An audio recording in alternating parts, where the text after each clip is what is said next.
안녕하세요. 오늘도 사연 살롱을 찾아주셔서 감사합니다. 올해 6학년 1반이 된 여성이에요.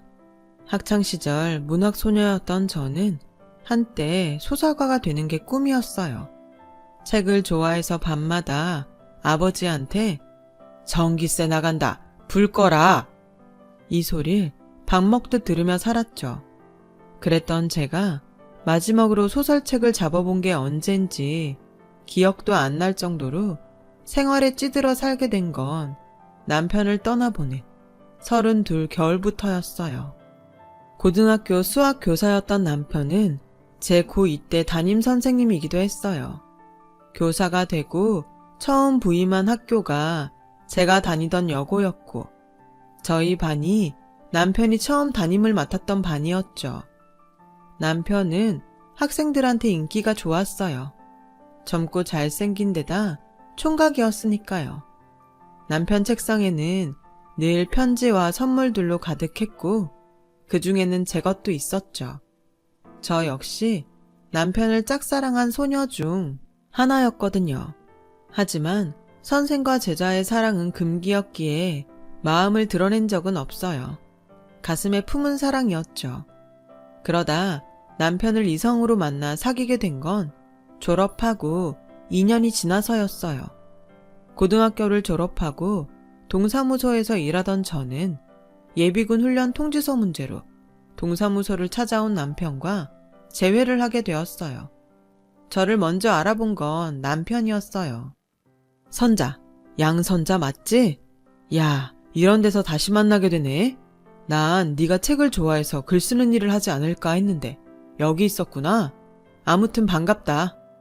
남편은 오랜만에 만난 김에 맛있는 걸 사주겠다며 퇴근 후 보자고 했어요. 그래서 남편을 따라 중국집에 가서 짜장면과 탕수육을 먹게 되었죠. 짝사랑했던 남자 앞에서 짜장면을 먹으려니 여간 고역이 아니더라고요. 조심히 먹는다고 하는데도 짜장면 양념이 자꾸 입가에 묻는 바람에 신경이 쓰여서 입으로 들어가는지 코로 들어가는지 모르겠더라고요. 그런 내 마음도 모르고 남편은 어찌나 맛있게 먹던지 입가에 시꺼먼 양념이 잔뜩 묻었지 뭐예요. 꼭 아이처럼요. 학생 때는 어렵게만 보이던 남편은 교복을 벗고 밖에서 만나고 보니 그저 평범한 20대 후반 남자일 뿐이었어요. 그 모습을 보니 그 또한 좋더라고요. 그날 이후 남편은 퇴근 시간에 맞춰 종종 동사무소로 저를 찾아왔어요. 그럴 때마다 남편 손에는 자신이 대학 시절 읽었던 교양서적들과 현대문학 작품집 등이 들려 있었죠. 책을 좋아하는 저를 위해 어렵게 구해온 것들이었어요.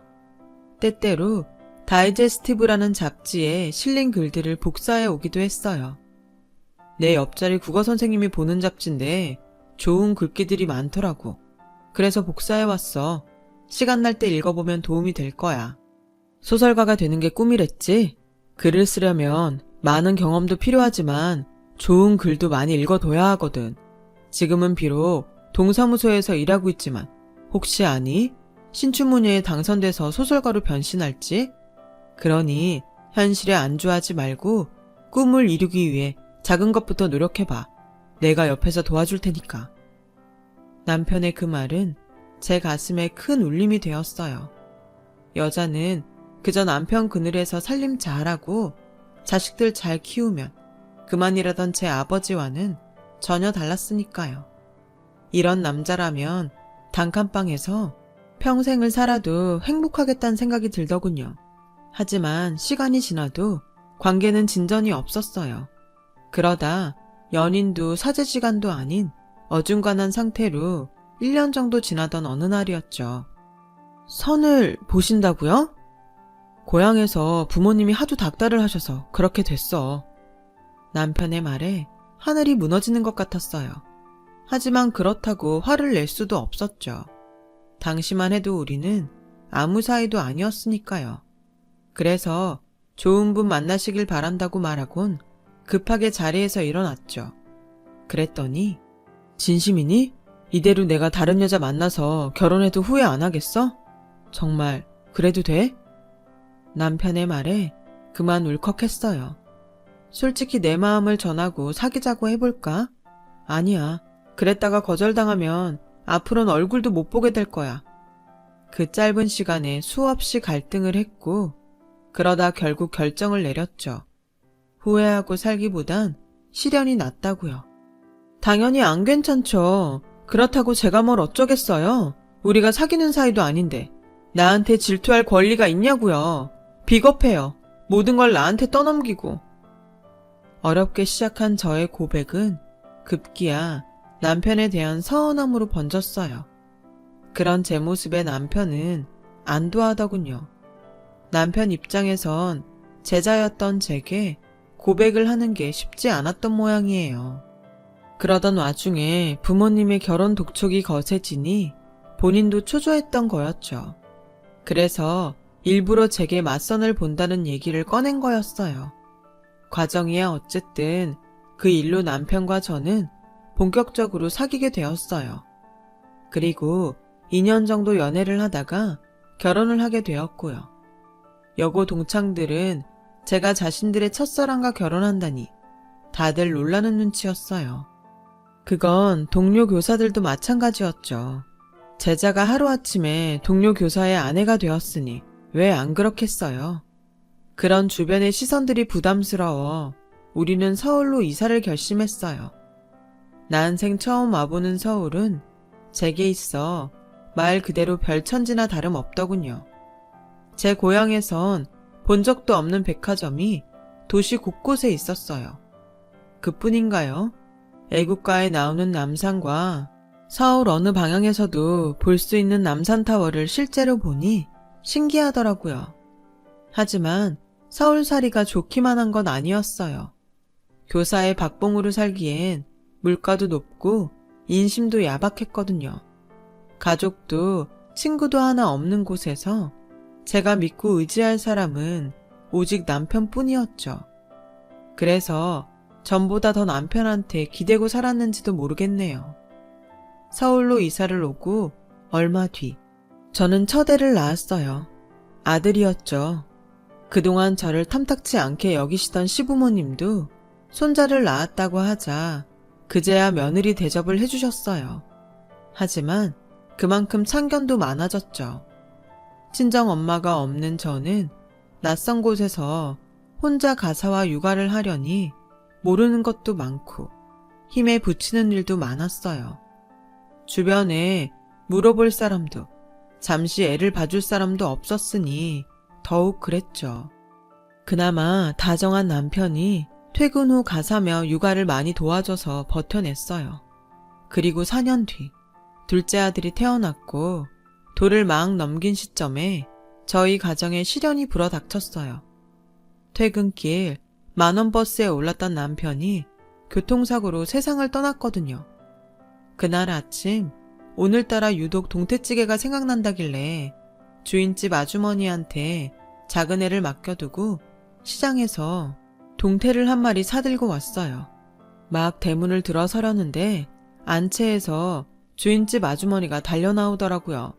성민 엄마, 어떡해. 자기 시장 간 사이에 경찰서에서 연락이 왔는데 이 내가 아저씨가 교통사고를 당해서 많이 다쳤나 봐. 애들은 내가 봐줄 테니까 얼른 병원으로 가봐. 어서. 그 말을 듣고 들고 있던 생선 비닐을 팽개치곤 그대로 병원으로 달려갔어요. 도착해보니 응급실엔 사고로 실려온 버스 승객들로 인산인해를 이루고 있더라고요. 그런데 그 어디에도 제 남편의 모습은 보이지 않았어요. 그때였죠. 간호사가 남편 이름을 대며 보호자 맞냐길래 그렇다고 했더니 저를 한쪽으로 데리고 가더라고요. 그렇게 간호사를 따라갔는데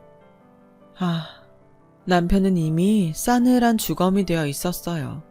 빳빳하게 다려입고 나간 하얀 와이셔츠는 피로 물들어 있었고 결혼 예물로 사준 시계는 유리가 박살나 산산조각이 나 있더라고요.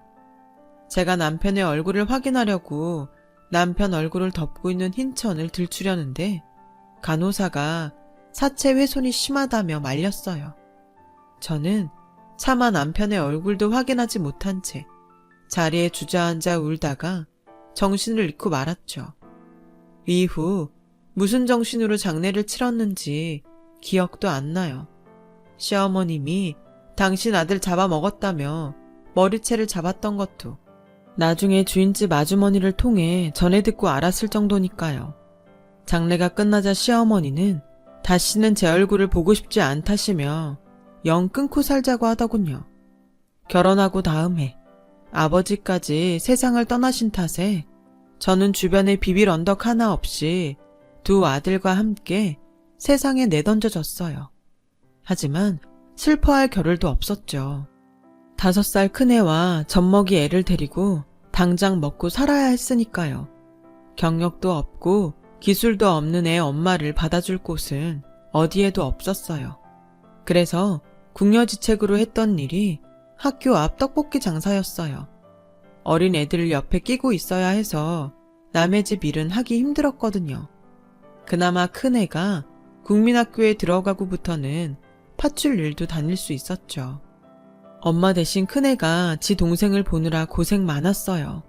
지도 어린데 동생까지 떠맡았으니 얼마나 힘들었겠어요. 둘째한테도 미안한 마음뿐이죠. 한창 엄마 손이 필요한 나이인데 제대로 돌봐주지 못했거든요. 그래도 큰애는 짧게라도 아빠 사랑을 받고 자랐지만 둘째는 그조차도 못 받고 자랐으니까요. 그래서일까요? 자라면서 둘째는 사고도 많이 치고 정학도 몇 번이나 당했는지 몰라요. 1년이면 서너 번은 제가 학교에 불려가서 자식 잘못 키워 죄송하다고 고개를 숙여야 했죠. 결국 둘째는 고등학교 2학년 때 학교를 그만뒀어요. 반면에 큰애는 어릴 때부터 바르고 공부도 잘해서 늘 자랑거리였어요. 학원이며 과외 한번 시켜준 적 없는데 아빠를 닮아 수학을 잘해서 대학도 명문대 공대에 들어갔죠. 큰애야말로 개천에서 난 용이었어요. 자기가 빨리 취직해서 돈을 벌어야 엄마 고생이 끝난다고 기를 쓰고 공부해서 졸업도 하기 전에 대기업에 척하니 붙을 정도였으니까요. 둘째도 뒤늦게 정신을 차렸는지 카센터에 취직해 자동차 정비 기술을 배우기 시작했고 많지는 않지만 제게 생활비라고 손에 쥐어주곤 했어요.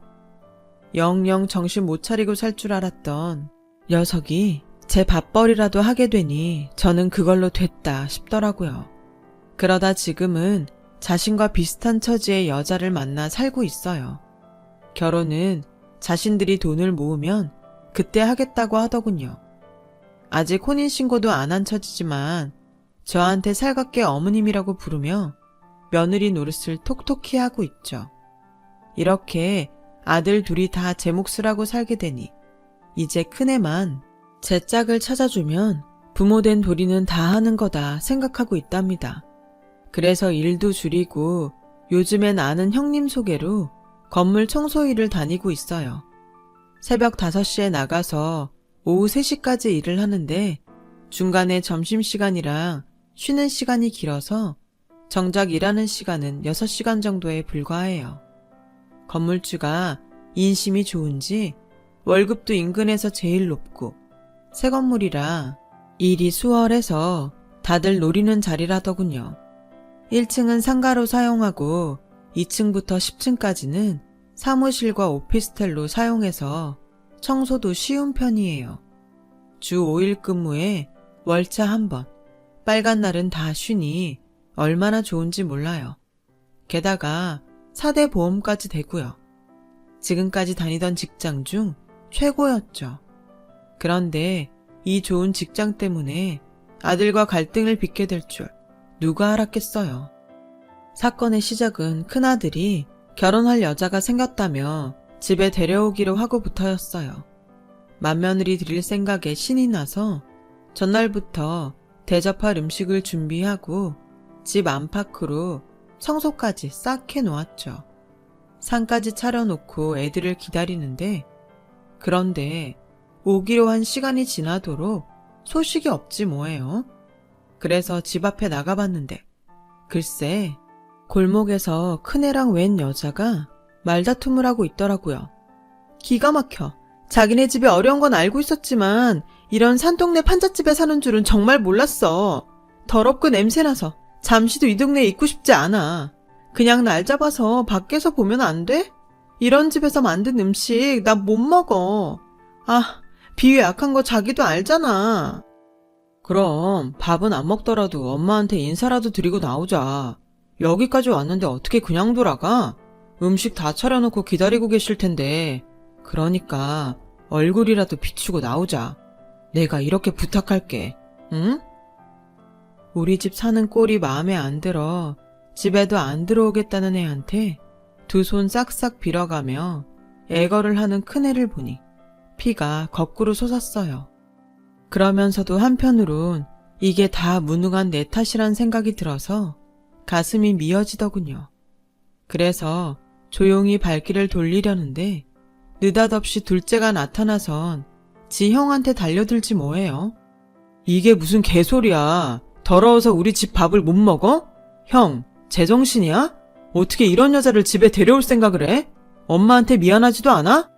혹시 이 여자한테 책 잡힌 거 있어? 그래서 이렇게 빌빌대는 거냐고. 그런 거 아니면 당장 헤어져. 나 이런 여자 형수로 못 모시니까. 어머, 이 사람이 자기 동생이야? 고등학교 잘려서 카센터에서 일한다는? 이보세요. 아무리 못 배웠어도 초면에 이러는 거 아니죠. 형수를 못 모셔요? 잘 됐네요. 나도 그쪽 시동생으로 받아들일 생각 없으니까. 성훈아, 그만해. 형수한테 그게 무슨 말버릇이야? 내가 이 사람 잘 달래서 들어갈 테니까 너 먼저 집에 들어가서 엄마한테 우리 좀 늦는다고 말씀드려. 어서. 싫어. 그런 거는 형이 직접 엄마한테 얘기해. 난 저 여자랑 한 집에서 밥 먹을 생각 전혀 없으니까 둘이 들어가든 말든 알아서 하라고. 둘째는 성질을 내며 돌아갔어요. 그제야 큰애는 예비 며느리와 차에 올라 둘이 한참 얘기를 나누더군요. 결국 그날 예비 며느리는 집에 오지 않았어요. 큰애는 새벽녘이 돼서야 술에 잔뜩 취해 들어왔더군요. 딱 봐도 여자가 잘 사는 집 딸 같던데 기울어지는 형편 탓에 그동안 큰애가 마음고생이 많았던 모양이에요. 그런데다 둘째까지 나서서 기름을 부었으니 속이 오죽하겠어요. 며느리감을 보고 서운한 마음이 들었던 것도 사실이지만 그보다는 내 새끼가 마음의 상처를 입지 않을까 그게 더 걱정이 되더라고요. 다음 날 출근해 보니 다들 며느리감에 대해 한마디씩 물었어요. 전날 며느리감이 집에 온다고 직장에 얘기를 했던 탓이었죠. 차마 지난밤 일을 말할 수 없어서 예쁘고 착하다고 했더니 축하해 주는데 마음이 먹먹해지더군요. 그래서 얼른 자리를 피해 제가 맡고 있는 층으로 올라가는데 마음이 심란해서 일도 손에 안 잡히더라고요. 그래서 창가에 서서 한숨을 쉬고 있었는데 백발이 성한 남자가 다가와 말을 걸지 뭐해요. 아이고, 그래서야 땅이 꺼지겠습니까? 항상 밝은 얼굴로 다니시더니 오늘은 무슨 일로 그렇게 한숨을 쉬십니까? 저를 아세요? 남자는 건물을 오르내리며 저와 종종 마주쳤었다고 하더라고요. 혹시 무슨 일이 있냐고 묻길래 결혼 앞둔 아들 걱정에 그런다고 했더니 자기는 철없는 딸 때문에 걱정이라고 하더군요. 처음 본 사람이었지만 서로 자식 걱정을 하다 보니 참 많은 얘기를 나누게 되었어요. 그 남자는 일찍 아내와 사별하고 혼자 딸을 키우고 살았는데 돈 버느라 바빠 신경을 못 쓴 탓에 딸이 세상 물정도 모르고 철이 없다고 하더군요. 그런데 딸이 결혼을 하겠다고 남자를 데려온다는데 마음이 심란하다나요? 딱 제 심정 같더라고요. 그날 그렇게 대화를 나눈 뒤로 건물 복도에서 만날 때마다 우린 인사를 건네며 자식들 근황도 묻곤 했어요. 그렇게 몇 달이 지났을까요? 큰애가 상견례 날짜를 받아왔더라고요. 아직 제대로 며느리 인사도 못 받는 상황에 상견례라니 아니다 싶었어요. 그래서 상견례 전에 밖에서라도 한번 얼굴을 보자고 했더니 마지못해 그러자고 하더군요. 그래서 약속 당일 부랴부랴 일을 마치고 건물을 나서려는데 글쎄 예비 며느리가 아는 얼굴이랑 팔짱을 끼고 엘리베이터에서 나오지 뭡니까? 바로 일전의 백발 남자였어요. 그제야 철없는 딸이 있다는 말을 했던 게 떠오르더군요. 사돈 사무실이 있는 건물에 CM이가 청소부로 있다는 게 걸려서 나도 몰래 몸을 숨겼어요. 그런데 마침 건물로 들어오던 아들과 정면으로 마주쳤지 뭐예요. 그런데 그 순간 아들 녀석이 고개를 휙 돌리곤 절 외면하더라고요. 그리고는 예비 며느리랑 장인이 있는 쪽으로 달려갔어요. 장인한테 살갑게 인사를 하며 아들은 두 사람을 데리고 도망치듯 건물을 빠져나갔어요. 순간 온 몸이 굳어서 한 발자국도 움직이지 못하겠더군요.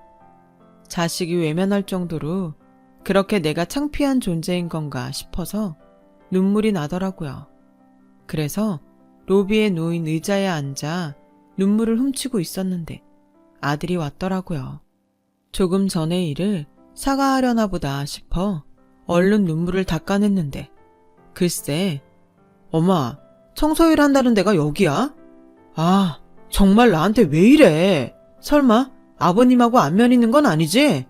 말해봐. 서로 얼굴 아냐고. 큰애는 엄마한테 상처 준 것보다 처가에 창피하다는 게 먼저였어요. 그래, 아는 사이다.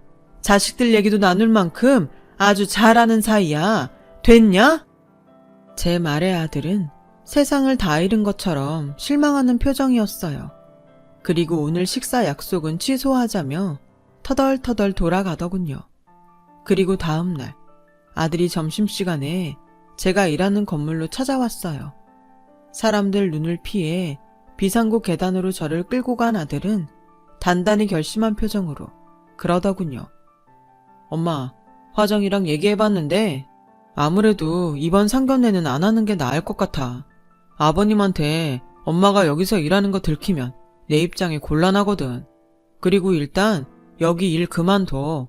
장인 건물에서 엄마가 청소부로 일하는 거 밝혀지면 곤란하니까 오늘 당장 그만둔다고 해.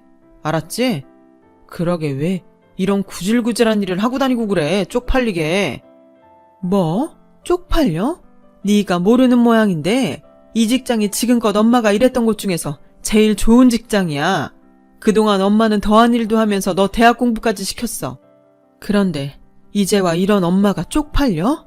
남의 집 식모살이에 길거리에서 떡볶이 팔아 번 돈 받았을 땐 안 쪽팔리고 엄마도 외면하고 건물주 사위 되려니까 이제 와서 이 엄마가 하는 일이 그렇게 창피해? 여기 청소부로 일하는 건 그렇게 창피하다고? 에라이 썩을 놈아. 내가 이런 꼴 보자고 그동안 그 수모를 당하면서도 너 뒷바라지 한 줄 알아? 돈 많은 처가에 들어가는 게 네 엄마보다도 더 중요한 거냐고. 그런 거라면 이참에 아예 인연 끊자. 나 창피하다는 아들 나도 싫다. 내가 해주는 음식 더러워서 못 먹겠다는 며느리도 싫고 다 싫다. 엄마, 그런 말이 아니잖아. 여기만 아니면 다른 어디라도 상관없어. 그러니 내 말대로 해줘. 그럼 더는 요구 안 할게. 일 그만두면 사돈이 날 못 알아본다든? 상견례는 안 한다 쳐도 결혼식은 어쩔 거야? 엄마 알아볼까봐 결혼식도 안 하고 넘어갈 거냐고? 그러자 큰애가 머뭇거리며 말했어요. 결혼식 꼭 와야겠어? 그냥 아프다고 둘러대고 불참하자. 아니면 그때 해외여행 보내줄게. 그깟 결혼식 성훈이 때 참석하면 되잖아. 결혼식이 뭐 대수인가? 그때였어요. 위층에서 발소리가 들리더니 사돈이 걸어 내려왔어요. 자네 그걸 말이라고 하는가? 내 딸년도 정신머리가 없지만 자네도 제정신은 아니구만. 자네 키우느라 손에 지문이 닳도록 일한 부모한테 그게 할 소린가? 명문대 나와 대기업에 다니면 뭐하나? 인성이 화장실 쓰레기통보다 더러운데 이 결혼 없던 걸로 하세. 아버님, 그게 무슨 말씀이세요? 전 단지 아버님이랑 엄마가 서로 불편하실까봐 마주치지 않는 게 좋을 것 같아서 그런 겁니다. 다른 뜻은 없었어요. 가난한 부모 창피해 결혼식도 오지 말라는 사람이 나중에 나 돈 떨어지면 나 몰랄 안 한다고 어떻게 보장하나. 난 자네 같은 달면 삼키고 쓰면 베는 인간은 내 집에 들이고 싶지 않아. 그리고 고용주로서 자네 어머님처럼 근면성실한 사람은 절대 내보낼 생각이 없네. 그러니 불편한 자네가 결혼을 포기하면 될 일이야. 더는 말하기 싫으니 그만 돌아가게. 그 말을 남기곤 건물 안으로 들어갔어요. 그러자 아들이 저를 잡고 장인 좀 설득해달라고 사정하더군요. 이 결혼 못하면 자긴 끝이라고요. 재력 있는 장인 덕에 회사에서 겨우 어깨에 힘주게 됐는데 이마저도 놓치면 자긴 인생 패배자로 살아야 된다고 말이죠. 그 모습을 보니 가만히 있을 수가 없었어요. 그래서 처음으로 아들 뺨을 쳤어요. 이놈아, 정신 차려. 이 인간이 인간 노릇을 못하는데 남의 돈으로 처바른다고 뭐가 달라져? 인생의 패배자? 지금 네 모습이 바로 인생의 패배자 모습이다. 돈 앞에서 부모도 버리고 자존심도 버리고 오로지 허세와 탐욕으로만 들들 끓는 네가 바로 인생의 패배자야. 난 그런 놈한테는 더는 먹이고 입히며 부모 노릇할 생각 없다. 그러니 잘난 너 혼자 잘 먹고 잘 살아. 다시는 내 집에 발들일 생각 말고 내 말 알아듣겠어? 그제야 큰애는 자기가 잘못했다며 두 손 싹싹 빌었지만 그걸로 화가 풀리지는 않았어요. 믿었던 아들한테 배신감이 너무 컸으니까요. 언제까지고 내 배 아파 낳은 자식과 등지고 살 수는 없겠지만 그래도 큰애가 인간다운 인간이 될 때까지는 부모 노릇을 파업할 생각입니다. 그래야 나중에 하늘에 가서도 남편한테 덜 미안할 것 같거든요. 지금까지 제 사연을 들어주셔서 감사합니다. 여러분은 부디 자식과 그런 일 없이 행복한 가정 꾸리시길 바랍니다. 여러분, 사연 댓글에 응원과 현명한 조언 부탁드려요. 좋아요와 구독은 저에게 큰 힘이 됩니다. 오늘도 좋은 일 가득하세요.